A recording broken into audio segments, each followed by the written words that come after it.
Yes, we can. Thank you. God bless you. And may God bless the United States of America.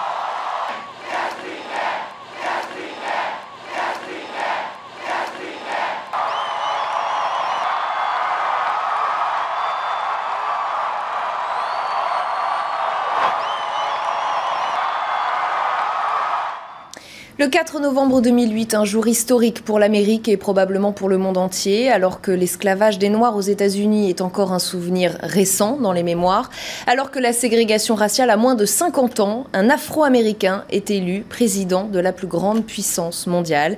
Barack Obama a 47 ans. Cet avocat de Chicago porte désormais sur ses épaules les espoirs de tout un pays, voire d'un monde en proie au doute. On en parle aujourd'hui avec André Caspi. Bonjour, vous êtes historien, spécialiste des États-Unis, auteur notamment de Les États-Unis de 1945 à nos jours, aux éditions du Seuil. D'abord, vous, en tant qu'observateur, en tant qu'analyste de l'histoire américaine, comment vous voyez les choses ce jour-là, face à cet événement sans précédent? Ça n'est pas tout à fait une surprise. Ce qui a été une surprise, c'est que Barack Obama ait battu dans les élections primaires du Parti démocrate Hillary Clinton. Parce que Hillary Clinton a longtemps été la grande favorite dans la campagne 2008 au sein du Parti démocrate. À partir du moment où Barack Obama est le candidat du Parti démocrate, alors évidemment ses chances sont extrêmement élevées et la surprise est beaucoup moins forte qu'on pourrait l'imaginer. Mais vous l'aviez suivi, vous l'aviez vu venir cet événement? Vous l'aviez suivi, ce sénateur de l'Illinois? Honnêtement, non. Non, c'est-à-dire que Barack Obama, c'est un nouveau venu dans la politique américaine. Il a très peu d'expérience en 2008. Il a été sénateur, mais sénateur d'abord dans l'État dont il est originaire, c'est-à-dire en Illinois. Et puis après, il a été pour quelques années à peine sénateur fédéral. Et encore, pendant qu'il était sénateur fédéral, il n'a pas fait grand-chose puisqu'il est entré très rapidement en campagne pour la présidentielle. Donc on ne peut pas dire qu'on ait senti que Barack Obama allait devenir président des États-Unis. Non, c'est une surprise. Et je pense que c'est une surprise pour beaucoup. En tout cas, moi, je ne prétends pas avoir deviné le sort qu'il attendait. Alors, que s'est-il passé, d'après vous? Une sorte d'alchimie? Il correspondait à un moment donné à une attente des Américains? Je crois qu'il y a plusieurs facteurs qui expliquent l'élection de Barack Obama. Il y a d'abord cette volonté de bon nombre d'Américains de rompre avec le passé. Vous avez très justement souligné que Barack Obama, c'est le premier noir qui devient président des États-Unis. Noir, oui et non, puisque sa mère était blanche et qu'il a été élevé par ses grands-parents maternels.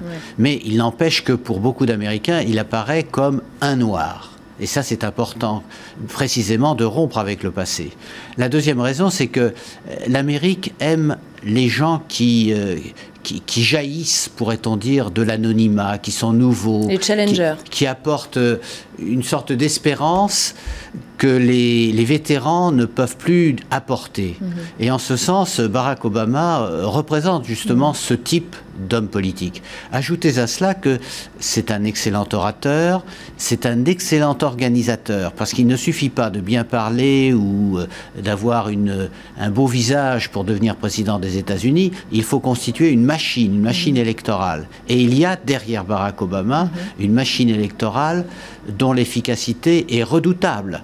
Ce qui veut dire qu'il a su constituer autour de lui une équipe, il a su incarner l'Amérique à un certain moment de son histoire et du coup cela explique son succès. Mais encore une fois, rien n'était acquis avant que l'élection ne se termine. Et pour autant, de l'extérieur, on sent aussi très vite que les Américains ont fondé déjà beaucoup trop d'espoir en lui. En gros, il ne pouvait que les décevoir?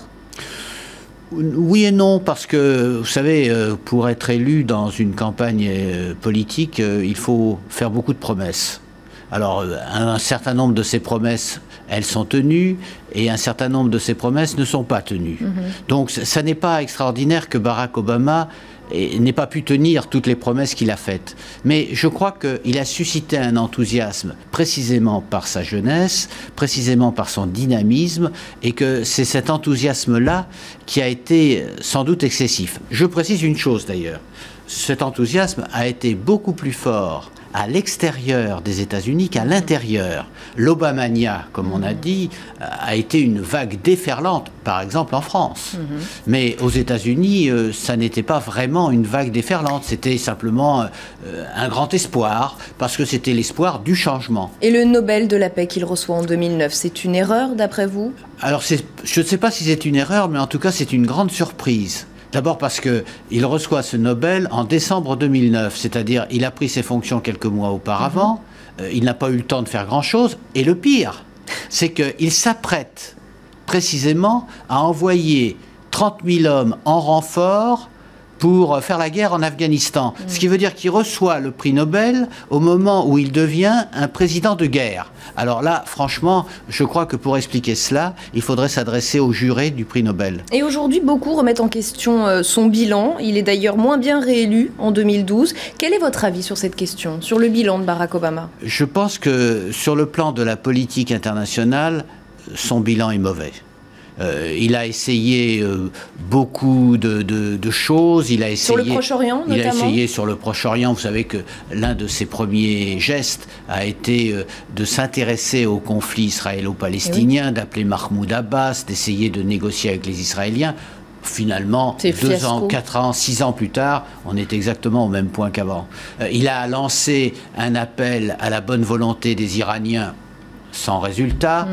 Il a cru qu'il pouvait discuter avec le monde arabe avant même que le printemps arabe ne surgisse, mais on ne peut pas dire qu'il ait vraiment réussi.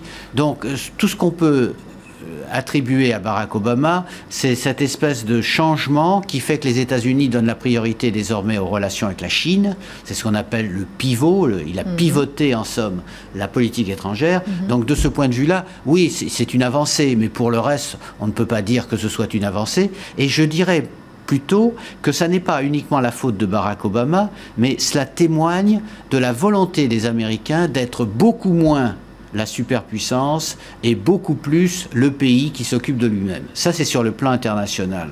Sur le plan de l'économie, il n'a pas raté sa présidence. Aujourd'hui, par exemple, vous avez, pour le dernier trimestre, une croissance annuelle qui est prévue de 3,5%, alors que les experts s'attendaient à 3%. Donc c'est mieux que ce qu'on attendait. Mais vous vous rendez compte de ce que ce serait en France si on avait une croissance de 3% ou de 3,5%. Et le chômage a baissé.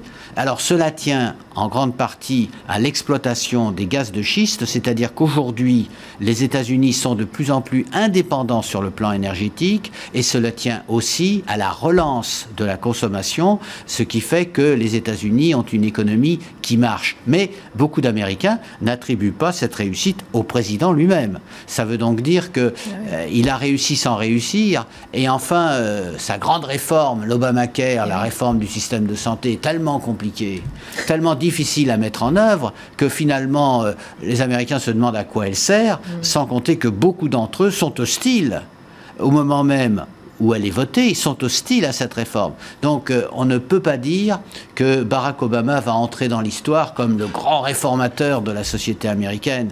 Il va entrer dans l'histoire comme celui qui a entretenu un rêve formidable, mais un rêve qui ne s'est pas tout à fait réalisé.